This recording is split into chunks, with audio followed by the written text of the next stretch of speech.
Hello. Hello.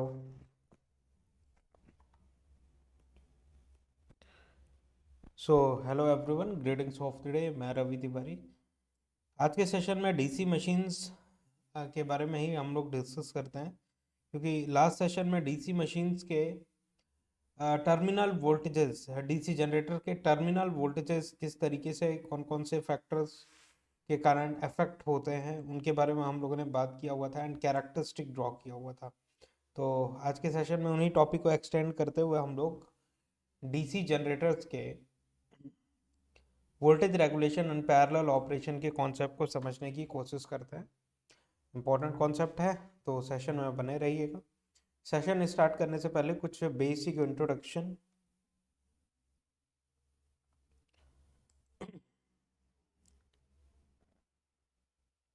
Just a second.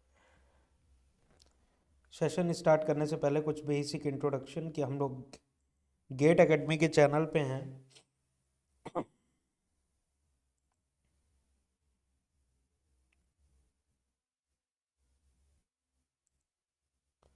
Gate academy के channel पे हैं एंड ऑनलाइन टेस्ट सीरीज में एक्सक्लूसिव डिस्काउंट्स आपको देखने के लिए मिल रहे हैं, जिसके लिए आपको कूपन कोड यूज़ करना है GAOTSY। अगर आप कूपन कोड GAOTSY यूज़ करते हैं तो आप सरप्राइज डिस्काउंट अवेल कर सकते हैं। लिमिटेड टाइम ऑफर है एंड फर्स्ट 50 एनरोलमेंट्स के लिए ये ऑफर वैलिड है, फर्स्ट 50 एनरोलमेंट्स के लिए। नाउ नेक्स्ट, RRB JEE 2024 में 7900 प्लस पोस्ट है। गेट एकेडमी का कोर्स CBT2 499 में अवेलेबल है and CBT1 plus CBT1 plus CBT2 777 में अवेलेबल है। कि आप अगर RRB JEE के लिए फ्रेश स्टार्ट करना चाह रहे हैं अपकमिंग एग्जामिनेशन के लिए, तो CBT1 एंड CBT2 777 में आप एनरोल कर सकते हैं। और गेट RRB JEE 2024 का जो CBT1 का एग्जामिनेशन होता है वो ओवर हो चुका है। CBT2 अभी होने वाला है, जो कि 499 में आप कोर्सेस एनरोल कर सकते हैं। राइट। गेट एकेडमी का कुछ और भी कोर्सेज हैं, जैसे RRB JEE, SSC JEE 777 में अवेलेबल है। कैंपस रिक्रूटमेंट ट्रेनिंग प्रोग्राम 777 में अवेलेबल है। गेट 26 का जो कोर्स है उसकी कोर्स प्राइस 2222 है एंड 27 का जो गेट का कोर्स है वो 3333 में अवेलेबल है एंड 28 का जो कोर्स है, गेट 28 का कोर्स 5555 में अवेलेबल है। गेट एकेडमी के कुछ और भी कोर्सेज है, जैसे RRB JEE, SSC JEE 777 में, कैंपस रिक्रूटमेंट ट्रेनिंग प्रोग्राम 777 में,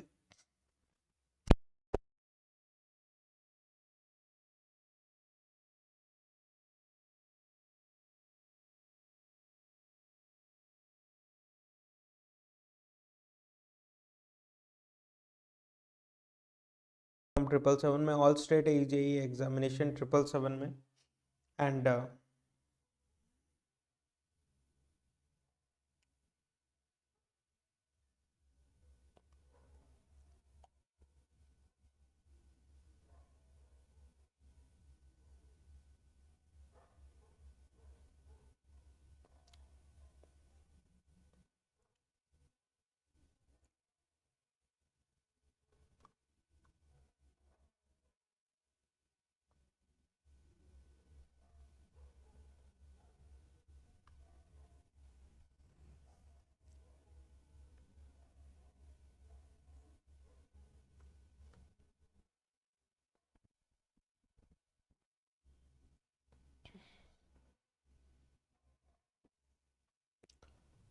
smart course and dopamine 555 combo 1111 में अवेलेबल है and ESE non technical, UPSC का जो एग्जामिनेशन होता है इंजीनियरिंग सर्विसेज एग्जामिनेशन, जिसके नॉन टेक्निकल पार्ट में project management, engineering, drawing, ICT kind of subjects होते हैं, वो 777 में आपको प्रोवाइड किए जाएंगे। एंड गेट के subject wise and combo courses available हैं कि इंडिविजुअल बेसिस पे अगर आप इन सब्जेक्ट्स जैसे कि network, power system, electrical machine, power electronic, control system, signal system, electrical measurement measuring instruments, digital electronics, CMT, analog electronics, microprocessor में enrol करना चाहते हैं इंडिविजुअल बेसिस पे, तो आप वो भी कर सकते हैं, या फिर कॉम्बिनेशन के साथ भी अपने अकॉर्डिंग कॉम्बिनेशन चूज करके एनरोल कर सकते हैं। उसके लिए आपको गेट एकेडमी का ऑफिशियल वेबसाइट विजिट करनी होगी। गेट 25 में अगर आपने एनरोल किया हुआ था, 26 के लिए एक्सटेंशन चाह रहा है तो 1500 रुपीज़ पे करके आप 26 के लिए एक्सटेंड कर सकते हैं कोर्सेज को। UPPSC AE prelims plus mains, right, prelims का जो यूपीपीएससी एई का जो एग्जामिनेशन होता है, गैजेटेड ऑफिसर का पोस्ट है। तो प्रीलिम्स में इस बार इंजीनियरिंग एप्टीट्यूड में 22 subjects common to all branches include हुए हैं। तो प्रीलिम्स प्लस मेंस में जितने भी सब्जेक्ट हैं ऑफिशियल सिलेबस में मेंशन है, वो सारे के सारे सब्जेक्ट आपको 1111 में गेट एकेडमी की टीम प्रोवाइड कर रही है, राइट।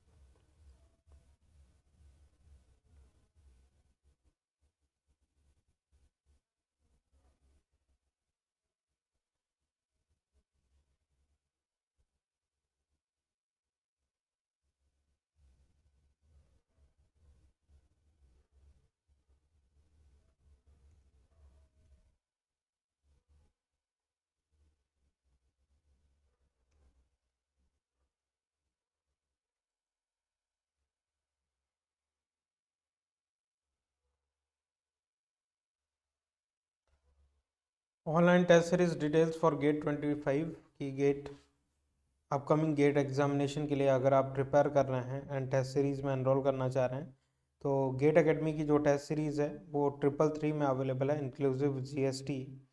एंड इसमें topic wise 28 test, subject wise 12 test basic level के, and subject wise advance level के 12 test, multiple subject test 14, full and mock test for GATE examination 10, and total number of test 76 है। अगर आप इन 76 test के questions को properly analyse कर लेते हैं, आपकी टेक्निकल एबिलिटी और भी ज़्यादा एनहांस होगी एंड एग्जामिनेशन में अच्छे रैंक तक आप पहुंचेंगे गेट एग्जामिनेशन में, राइट।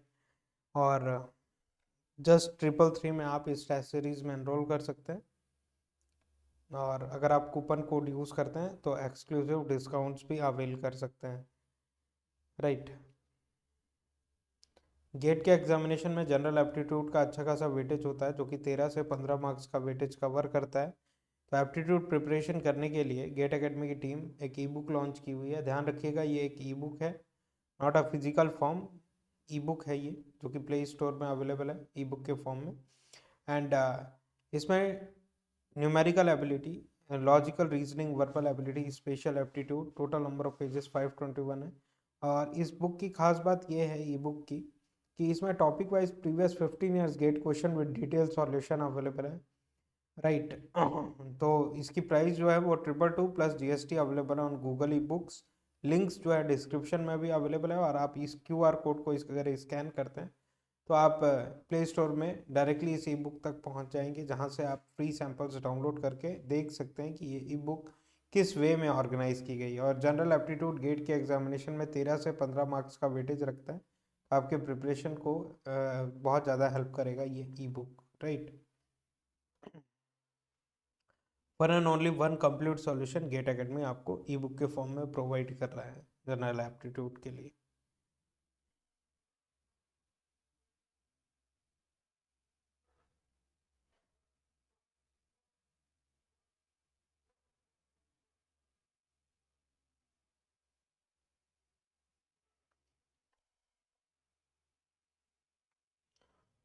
एसएससी जेई की जो ई बुक है वो भी लॉन्च हो चुकी है, एंड आप चाहें तो इनका फ्री सैम्पल्स प्ले स्टोर में जाके चेकआउट कर सकते हैं।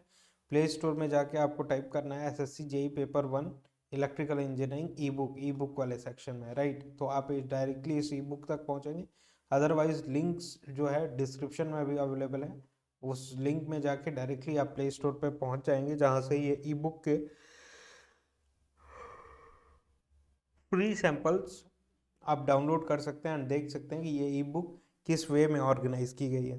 इस ई बुक की खास बात ये है कि ये India's first subject wise and year wise E book है, कि सब्जेक्ट वाइज भी क्वेश्चंस का कलेक्शन एंड ईयर वाइज भी क्वेश्चंस का कलेक्शन सेम बुक में आपको देखने के लिए मिलेगा, जो कि आपकी टेक्निकल एबिलिटी को और भी ज़्यादा एनहांस करेगा। तो चलिए आज का सेशन कंटिन्यू करते हैं, और लास्ट सेशन में हम लोगों ने वोल्टेज कैरेक्टरिस्टिक और वोल्टेज प्रोफाइल वगैरह के बारे में बात किया था डीसी मशीन्स के। तो आज के सेशन में उसी चीज़ को कंटिन्यू करते हैं, डीसी जनरेटर्स के वोल्टेज रेगुलेशन को डिस्कस करेंगे एंड देन पैरेलल ऑपरेशन अगर इफ टाइम परमिट्स हम लोग डिस्कस करेंगे आज के ही सेशन में, राइट।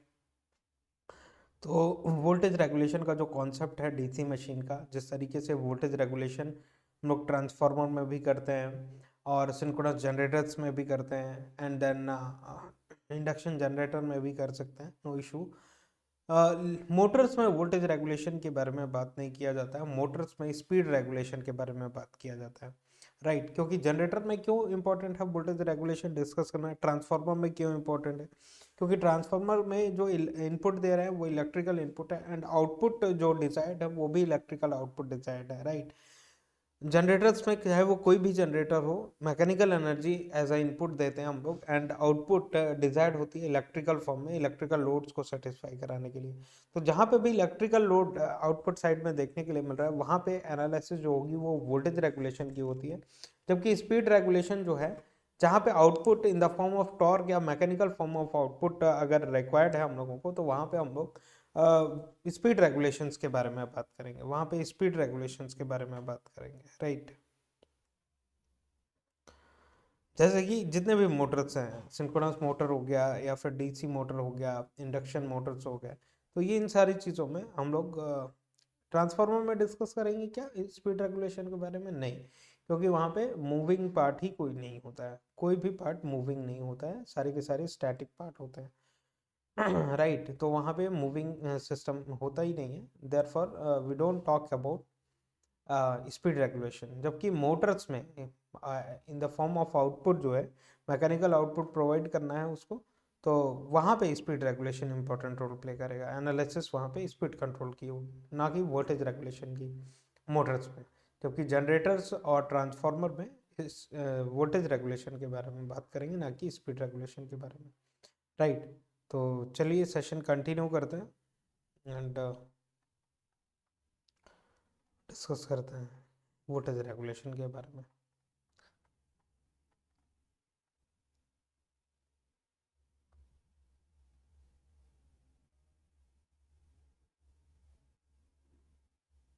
सिस्टम थोड़ा लैग कर रहा है, वेट करिएगा।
तो यहाँ तक हम लोगों ने लास्ट सेशन में डिस्कस किया था। आज के सेशन में वोल्टेज रेगुलेशन से हम लोग अपना डिस्कशन स्टार्ट करते हैं, राइट।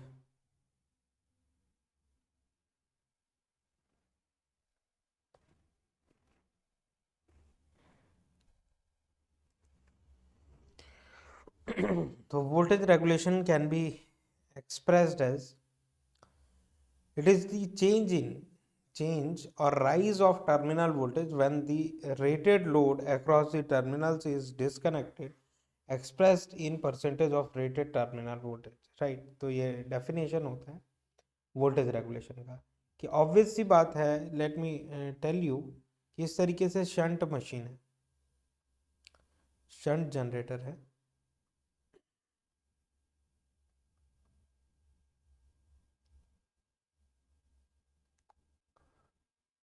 इस तरीके से होता है self excited machine shunt generator. और यहाँ पे टर्मिनल वोल्टेजेस आपको देखने के लिए मिलता है, यहाँ पे आप लोड कनेक्ट करके रखते हैं इस तरीके से, तो रेटेड लोड कनेक्ट करके रखा हुआ है हम लोग।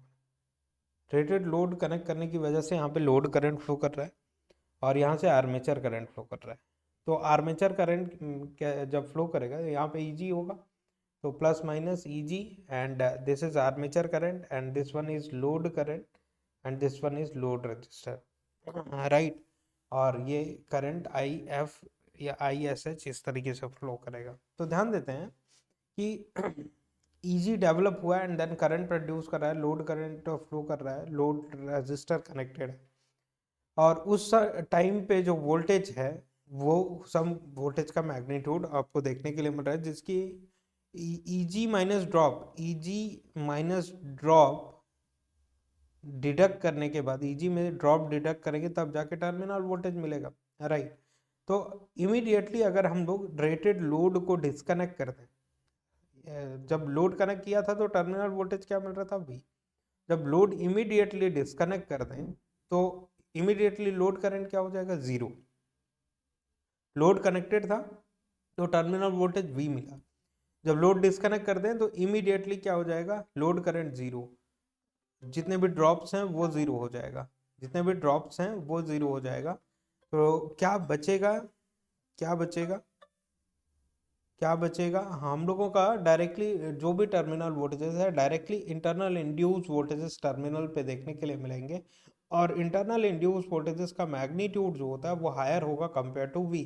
तो वोल्टेज क्या है, वोल्टेज में राइज देखने के लिए मिलेगा। तो यही चीजें यहाँ पे लिखी हुई है, it is the change in or rise of terminal voltage when the rated load across the terminals is disconnected, expressed in percentage of rated terminal voltages, expressed in percentage of rated terminal voltage।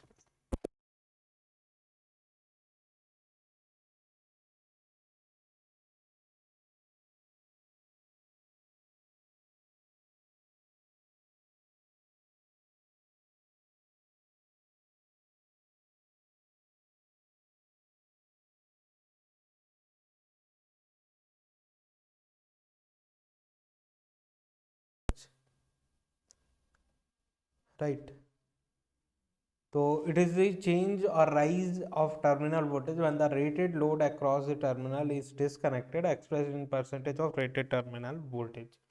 किससे compare कर रहे हैं हम लोग, terminal voltages के respect में comparison कर रहे हैं। क्योंकि करंट के जीरो होने से ये जितने भी आर्मेचर करंट फ्लो कर रहा था वो जीरो हो जाएगा, तो जितने भी ड्रॉप्स थे वो ऑलमोस्ट नेग्लिजिबल होंगे, जीरो। तो ईजी टर्मिनल वोल्टेज क्या मिलेगा, ईजी के बराबर, और ईजी की वैल्यू एक्चुअली लोडेड कंडीशन में जो वोल्टेज था टर्मिनल पे उससे ज़्यादा देखने के लिए मिलेगी ईजी वैल्यू, राइट। तो rise in terminal voltage when the rated load across the terminal is disconnected, expressed in percentage of rated terminal voltage is voltage regulation of DC generators। Generator is designed to give rated terminal voltage। तो इसको mathematically अगर express करना है तो कुछ इस तरीके से हम लोग एक्सप्रेस कर सकते हैं, percentage voltage regulation is no, sorry, no load के कंडीशन में कितना वोल्टेज है आपका, E naught, no load voltage minus full load पे कितना वोल्टेज है। नो लोड के कंडीशन में ई नॉट का मैग्नीट्यूड ज़्यादा होता है, कैरेक्टरिस्टिक में हम लोग देख चुके हुए हैं, right. Minus V minus terminal voltage, right, minus terminal voltage divided by expression percentage of rated voltage, rated मतलब टर्मिनल वोल्टेज। तो इस तरीके से ये मैग्नीट्यूड्स होंगे केवल, राइट। तो ऑब्वियस सी बात है डीसी में केवल मैग्नीट्यूड ही होता है, डायरेक्शंस नहीं होते हैं, मतलब कि एंगुलर डिस्प्लेसमेंट नहीं दिखाया जाता, नहीं होता है। जबकि एसी के केस में मैग्नीट्यूड्स हम लोग स्पेसिफाई करते हैं, the magnitude of rise of terminal voltage when the rated load across the terminal is disconnected, expressed in percentage of rated terminal voltage, right। तो generator is designed to give rated terminal voltage at rated load, generator is design to give rated terminal voltages, rated terminal voltages कब देखने के लिए मिलेगी, जब rated load connected है। Determination of voltage regulation should be according to the above definition, right, above definition। ensure rated voltage at rated load, ensure rated voltage और full load voltage में क्या डिफरेंस है, दोनों सेम होते हैं। rated voltage is also known as full load voltage, rated का मतलब होता है फुल लोड, चाहे वोल्टेज हो चाहे करंट हो, फुल लोड कंडीशन को स्पेसिफाई करता है रेटेड वैल्यू। तो ensure rated voltage at rated load, rated load जब कनेक्ट करें तो टर्मिनल पे रेटेड वोल्टेज मिलना चाहिए, क्योंकि name plate details of DC generator में स्पेसिफाइड है। Disconnect the load, the terminal voltage will rise, जैसे कि हम लोगों ने बात किया कि V की वैल्यू EG के ई नॉट के बराबर होगी, ई नॉट की वैल्यू सबसे ज़्यादा होती है no load voltage, right. This is uh not, voltage regulation should be as minimum as possible, voltage regulation जितना कम होगा उतना लोड जो होगा हैप्पी रहेगा आपका। कि आप लोगों ने विलेजेस एरिया में ऑब्जर्व किया होगा कि फ्रिज वगैरह जब इमिडिएटली ऑन करते हैं तो इनकैंडेसेंट लैम्प जो होता है वो उसको फ्लक्चुएट करता है, राइट, फ्लिकरिंग्स देखने के लिए मिलता है उसमें। तो वो क्यों होता है वैसा? पावर कंजम्पशन की वोल्टेज फ्लक्चुएशंस के कारण वो इनकैंडेसेंट लैम्प जो होता है प्रॉपरली ग्लो नहीं कर पाता है, राइट, क्योंकि वोल्टेज रेगुलेशन के कारण ही ये इफेक्ट देखने के लिए मिलता है। वोल्टेज रेगुलेशन जितना मिनिमम से मिनिमम हो सकता है उतना एडवांटेजेस होता है। तो voltage regulation should B minimum as possible, it's value is zero, its ideal value is 0. It occurs only for flat or level compound generator. It occurs only for flat and level compound generator, and series and compound generator has negative voltage regulation, not suitable for ordinary power supplies. Negative voltage regulation का क्या मतलब है कि voltage regulation का जो magnitude है, अभी हम लोगों ने फॉर्मूला डिस्कस किया हुआ था, E naught minus V divided by V multiplied with 100, इसकी वैल्यू नेगेटिव होने का क्या मतलब है कि टर्मिनल वोल्टेजेस आपको ज़्यादा देखने के लिए मिल रहा है ई नॉट के कंपैरिजन में, राइट। तो ये वैल्यू क्या वोल्टेज रेगुलेशन की नेगेटिव वैल्यू मिलेगी, नेगेटिव वोल्टेज।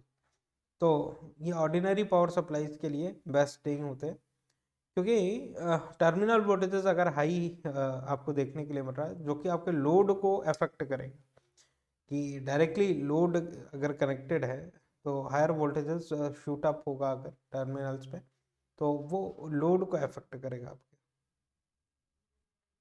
लोड जो है आपकी 220 वोल्ट के लिए डिज़ाइंड है, जबकि 220 वोल्ट ना सप्लाई करके राइज्ड वोल्टेज अगर 280 टू 300 वोल्ट सप्लाई कर दी जाए तो उसका इंसुलेशन फेलियर हो जाएगा, राइट।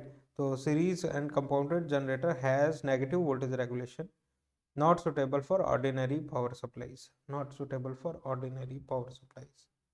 क्योंकि हम लोगों ने कंपाउंडेड मशीन में बात किया हुआ था कि जो ई नॉट से ज़्यादा वैल्यू देखने के लिए मिलती है ओवर कंपाउंडेड की, और फ्लैट की सेम देखने के लिए मिलती है। फ्लैट कंपाउंडेड जनरेटर का वोल्टेज रेगुलेशन कितना होगा? ज़ीरो, राइट, क्योंकि जितना नो लोड वोल्टेज होता है उतना ही फुल लोड वोल्टेज भी मेंटेन करते हैं हम लोग। और ओवर कंपाउंडेड में ई नॉट यहाँ पे है नो लोड वोल्टेज, और टर्मिनल वोल्टेज उससे भी ज़्यादा देखने के लिए मिलता है ओवर कंपाउंडेड में, राइट। तो वो नेगेटिव वोल्टेज रेगुलेशन एग्जिबिट करेगा। तो यहाँ पे हम लोग वोल्टेज रेगुलेशन का टॉपिक कंप्लीट कर चुके हुए हैं। अब हम लोग बात करेंगे parallel operations of DC generator के बारे में, parallel operation of DC generators.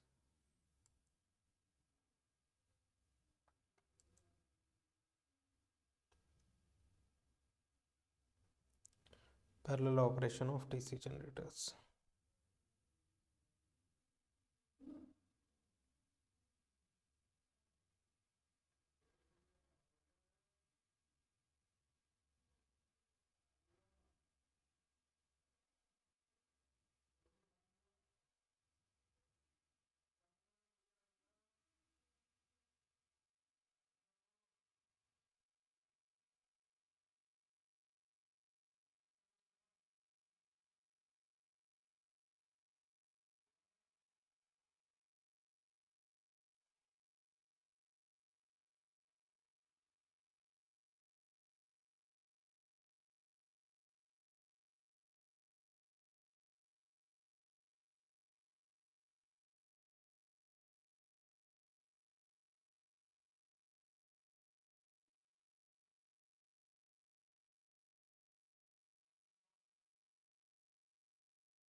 Okay.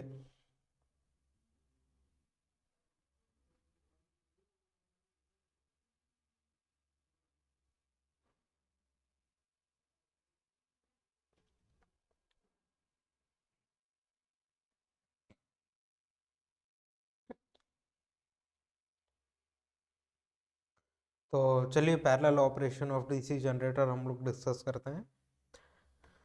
तो connecting two or more generators in parallel increases the reliability of the system. Connecting two or more generators in parallel increases the reliability of the system, कि एक generator अगर fail होता है तो दूसरा generator load को satisfy करवा देगा। या फिर एक जनरेटर अगर मेंटेनेंस में जा रहा है तो दूसरा जनरेटर लोड के रिक्वायरमेंट को सेटिस्फाई करवा देगा। तो ये एडवांटेजेस होता है, right. Connecting two generator or two or more generators in parallel increases the reliability of the system. It increases the efficiency, efficiency भी इससे increase होती है। It maintains continuity of supply, कि एक जैसे सपोज करिए ऑपरेशन थिएटर्स है, वहाँ पे कंटिन्यूटी ऑफ सप्लाई मेंटेन करना है हम लोगों को। ऐसा नहीं है कि ऑपरेशन चल रहा है, डॉक्टर्स ऑपरेट कर रहे हैं पेशेंट को और इमिडिएटली लाइट वगैरह चली जाती है, तो ये एक क्रिटिकल कंडीशन जनरेट हो जाएगा पेशेंट के लिए।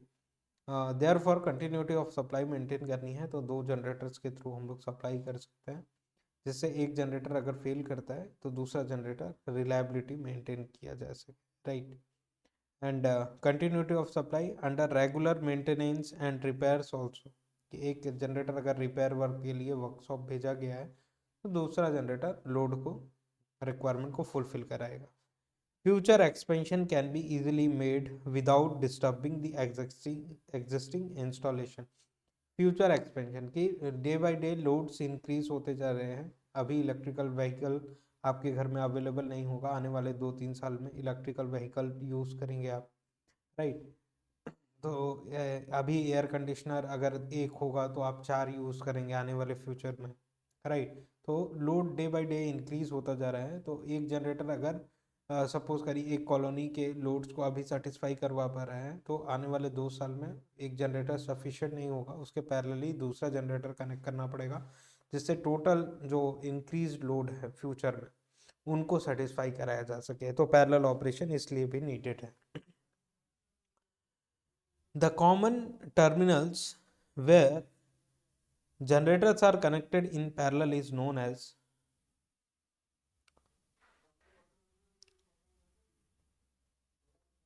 sorry their terminal voltage should be same, कि क्या कॉमन फैक्टर्स हैं जो कि हम लोगों को फुलफिल कराना है before connecting for parallel operation. The terminal voltages should be same, कि जितने भी जनरेटर्स पैरेलली कनेक्ट होने हैं डीसी जनरेटर्स, उनके टर्मिनल वोल्टेजेस सेम होने चाहिए। देखिए एसी का कोई भी कॉन्सेप्ट नहीं है यहाँ पे, अदरवाइज फ्रीक्वेंसीज वगैरह भी सेम होनी चाहिए, राइट। तो डीसी जनरेटर्स है तो डीसी के केस में फ्रीक्वेंसी का कोई सवाल नहीं है। Therefore their terminal voltage should be same, terminal voltages क्या होने चाहिए, सेम होने चाहिए। सेकंड जो पॉइंट है, their polarities should be same, polarities भी क्या होनी चाहिए, दोनों की सेम होनी चाहिए, right.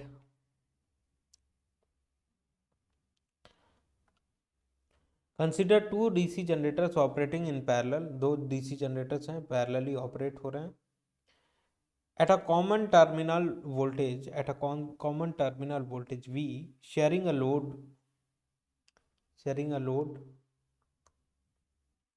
V with induced EMF EG1 and EG2 respectively, where EG1 इस तरीके से डायग्राम ड्रॉ किया हुआ है कि यहाँ पे एक जनरेटर है EG1 और ये EG2 है, राइट। यहाँ से एक करंट निकल रहा है, यहाँ से एक करंट निकल रहा है और ये लोड्स पे जा रहा है, तो load current IL is equal to I1 plus I2 हो जाएगा और दोनों का वोल्टेज का मैग्नीट्यूड सेम होना चाहिए। अदरवाइज क्या होगा, यहाँ पे इनसाइड अगर वोल्टेजेस में डिफरेंस है, यहाँ पे सपोज करिए 10 वोल्ट है और यहाँ पे 5 वोल्ट है, तो वोल्टेजेस में डिफरेंस है, तो और इंटरनल रेजिस्टेंसेस भी है RA, आर्मेचर रेजिस्टेंस, तो इस मशीन से इस मशीन में करंट फ्लो करेगा। इस करंट को हम लोग कहते हैं सर्कुलेटिंग करंट, राइट।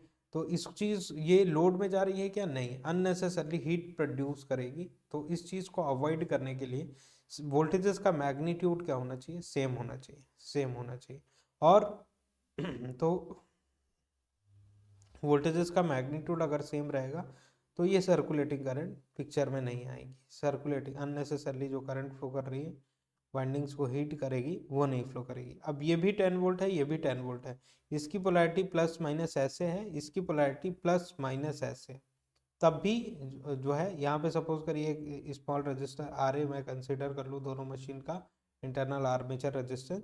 तो करंट का जो मैग्नीट्यूड होगा बताइएगा क्या होगा?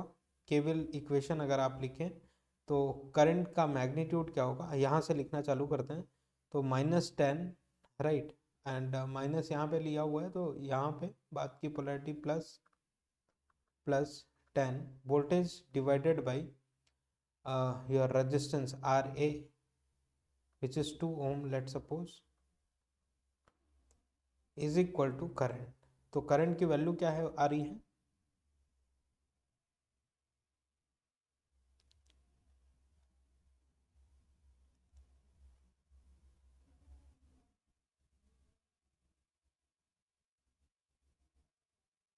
हाँ, तो ये भी माइनस होगा, राइट, ये भी माइनस होगा।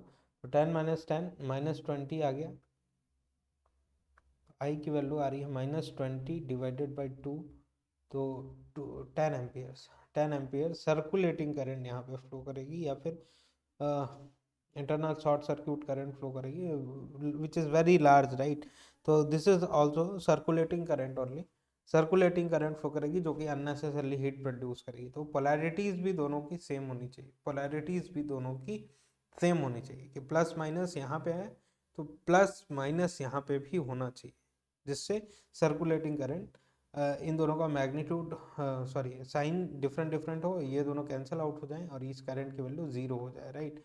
तो ऐसा रिक्वायरमेंट होता है, जिसके लिए हम लोग पैरेलली ऑपरेट कराने से पहले एक वोल्ट मीटर कनेक्ट करके रखते हैं यहाँ पे।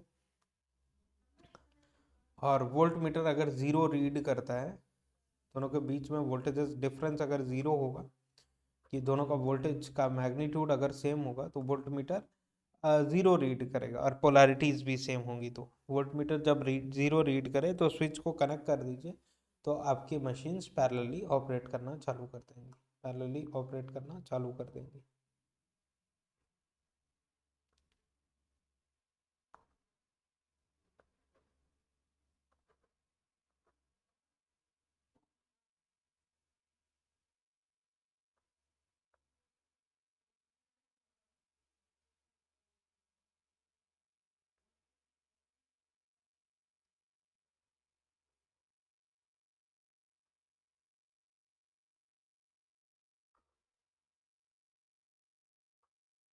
राइट, पैरेलल ऑपरेशन इस तरीके से हम लोगों ने एनालिसिस किया। तो यहाँ पे I1 अगर बात करें I1 की,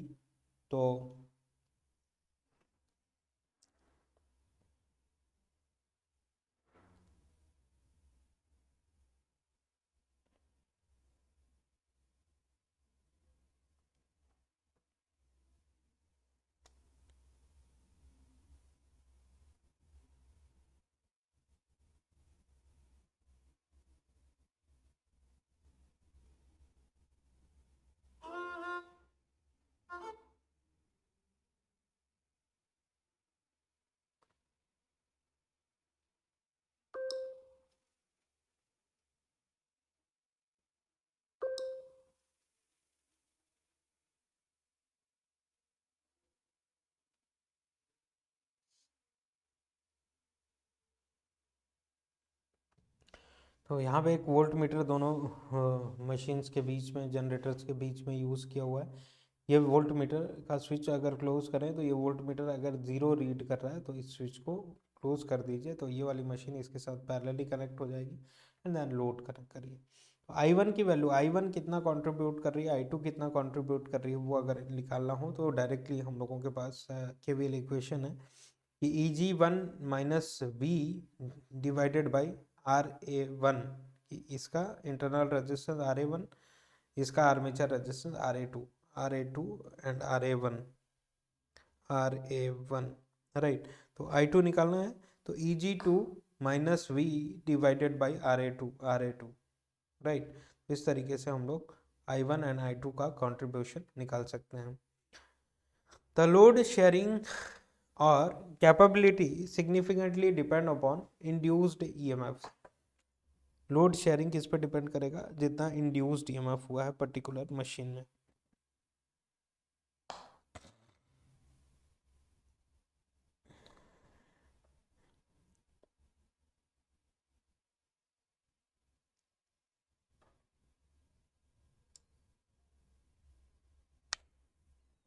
The load sharing or capability significantly depend on induced EMFs. Therefore, by increasing the flux or speed, कि फ्लक्स अगर हम लोग इंक्रीज करें या फिर स्पीड इंक्रीज करें, speed of the generator, load sharing can be varied.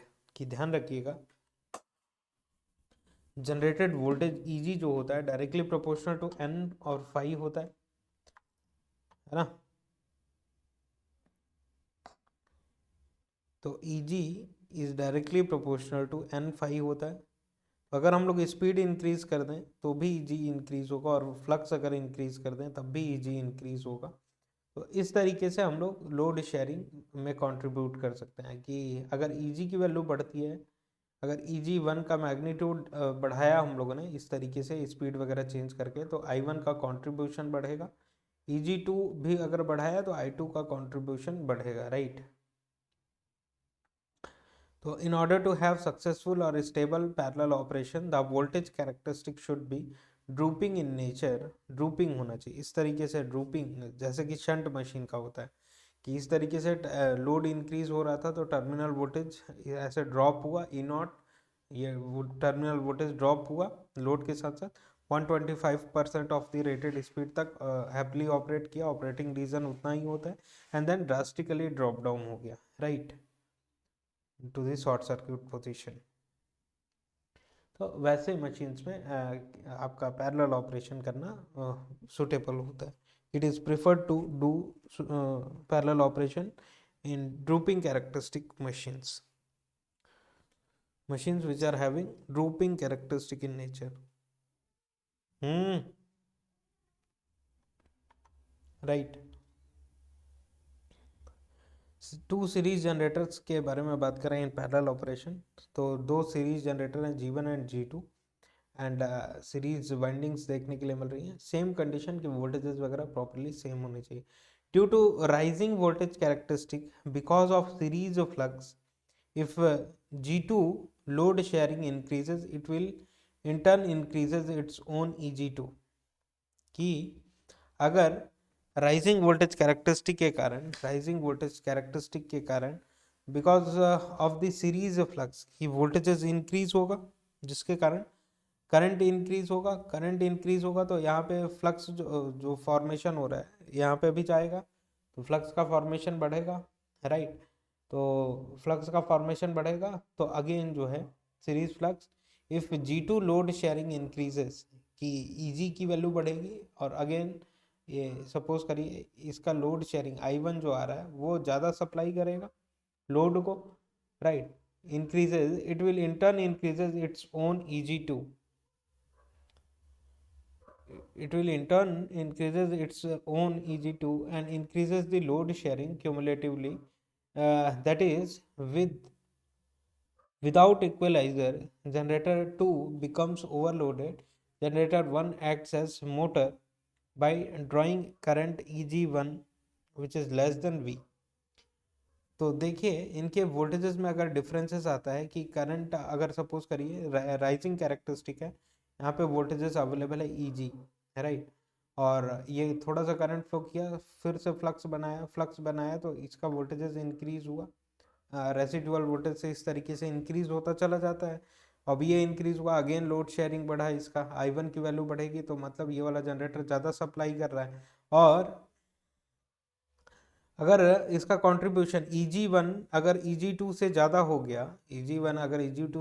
गया, तो करंट इस तरीके से सर्कुलेट करेगी ना, तो ये सोर्स बन जाएगा ये वाला जनरेटर, ये एज अ लोड बिहेव करना चालू कर देगा, इस तरीके से सर्कुलेटिंग करंट फ्लो करना चालू कर देगी।